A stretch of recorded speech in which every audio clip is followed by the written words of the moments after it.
Voilà, bonjour chers internautes, bonjour à tous ceux qui me suivent.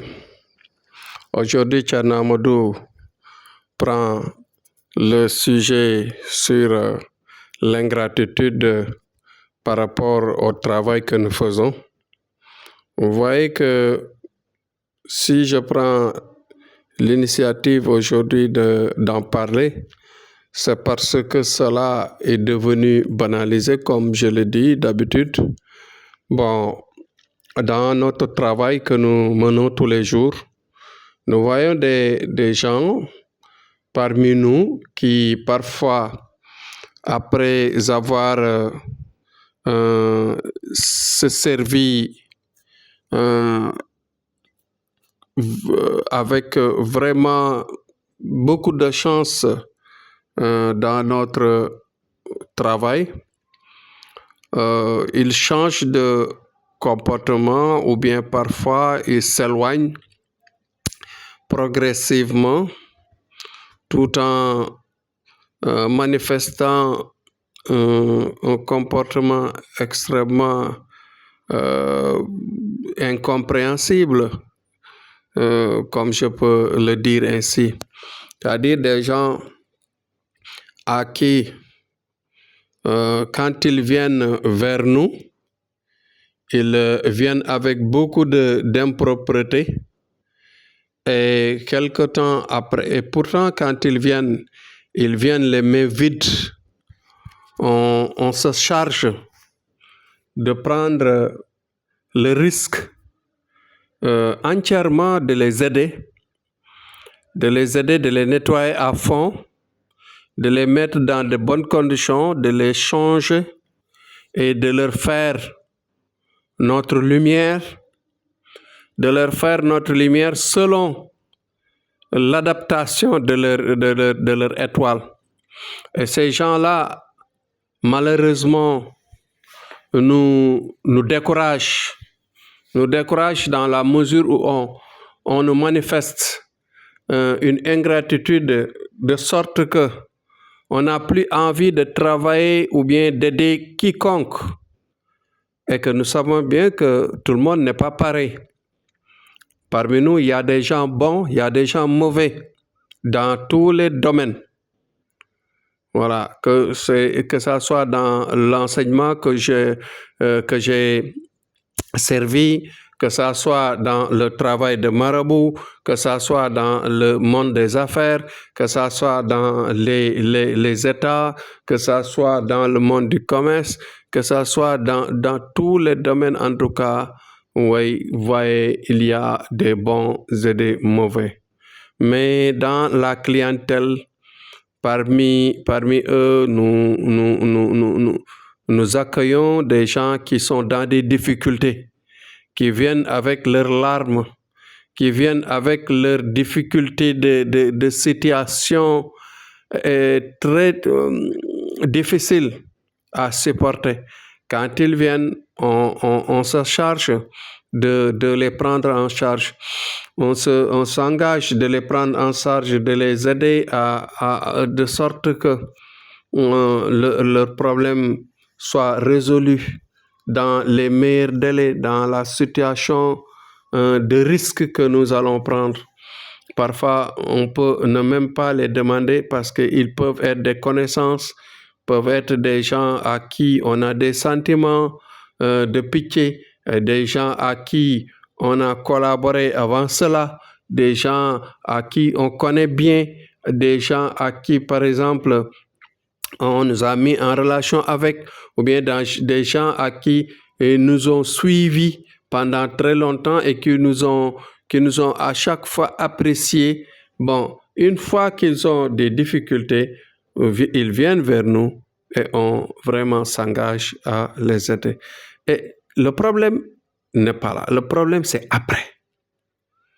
Quelqu'un qui vient, tu sais, c'est pas intéressant. Par exemple, quelqu'un qui vient vers vous, vous prenez votre argent, vous l'aidez, faites vos sacrifices, vous appliquez des méthodes qui sont parfois risquées, des méthodes de lumière vraiment, je dirais, contrées du sens de la lumière d'Allah. Et ouais, c'est des choses qu'on ne peut pas expliquer ici. Mais en ce qui nous concerne, nous savons ce que nous faisons de bien sur les gens. Mais malheureusement, il y a deux cas. Il y a des gens à qui tu leur fais du bien. Quelque temps après, 2 jours ou quelques jours, ils savent ou bien ils ne savent pas. Ça dépend des deux. Ils savent ou ne pas savoir que vous avez fait un grand sacrifice pour eux.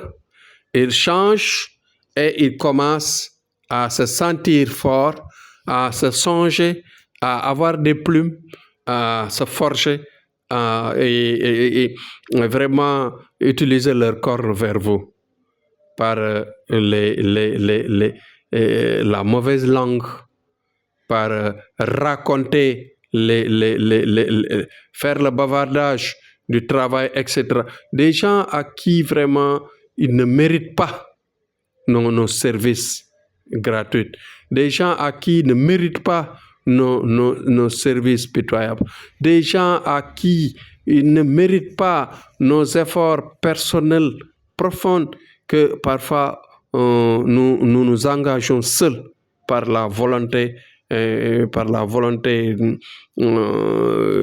nous prenons vraiment pour les aider, sans parfois même leur demander ce qu'on doit faire normalement. Il y a des gens aussi qui se taisent en un certain moment. Tu peux, par exemple, les aider, les contrôler, les mettre sur la bonne route, les orienter jusqu'à un niveau supérieur. Ils deviennent riches, ils deviennent forts, ils deviennent vraiment importants. Et malheureusement, qu'est-ce qui va se passer? Maintenant, quelque temps après, et tu ne les entends plus. Et pourtant, ils te doivent une reconnaissance, ils te doivent de l'argent, ils te doivent même la récompense des services parce que tout simplement, quand on s'engageait à les aider, ils ont payé seulement leur sacrifice. Et après avoir vu des résultats, il est tellement normal, comment dirais-je, normal, il est très normal je dirais indispensable, et vraiment de récompenser les services, le travail bien fait qui a donné un résultat. Mais une fois les résultats et que la vie change, les conditions de vie changent, qu'est-ce qui va se passer? Ils s'orientent dans leur famille, ils s'orientent dans leurs vieilles connaissances et oublient le travail, oublient par exemple le déplacement de lumière qu'on leur a fait. Vous voyez, donc je parle de cette ingratitude et ensuite ils changent même parfois de camp. Et c'est difficile à supporter. Cela peut même gâter pour la relation avec les autres. Des autres qui méritent mieux, des autres qui méritent plus d'être aidés. Des gens-là peuvent être vraiment repoussés tout en pensant que tous sont pareils. Si vous faites la même chose, ils vont vous trahir comme le font les autres, comme le font leurs prédécesseurs. Donc voilà un message que je voulais porter pour que tout le monde soit au courant qu'il y a des ingrats dans ce que nous faisons, des gens à qui on a fait des services vraiment grandioses qui les a transformés leur vie, ou bien des gens à qui on a fait des choses et qui n'ont pas attendu, mais par la langue, ils ont tendu la langue et ils ont vraiment perturbé le travail et ils nous ont vraiment découragés. Ces gens-là ne méritent pas grand-chose, ne méritent pas vraiment nos services, ne méritent pas notre volonté de faire. Donc, c'était ça aujourd'hui. Demain, je reviendrai sur un autre sujet. Seulement, il nous faut une reconnaissance dans le travail pour qu'on soit encouragé, pour qu'on puisse faire du bien, parce que nous-mêmes, nous ne savons pas parfois qui est meilleur, qui est bon. Parce que tu peux, par exemple, empêcher à quelqu'un de l'aider et que cette personne-là est meilleure que les autres qui ont trahi. On ne sait pas. Donc, toujours les mauvais gâtent le chemin des bons. Que Dieu nous en épargne. Et Inch'Allah, demain, Tcherno vous reviendra avec un autre sujet. Courage à tous et merci.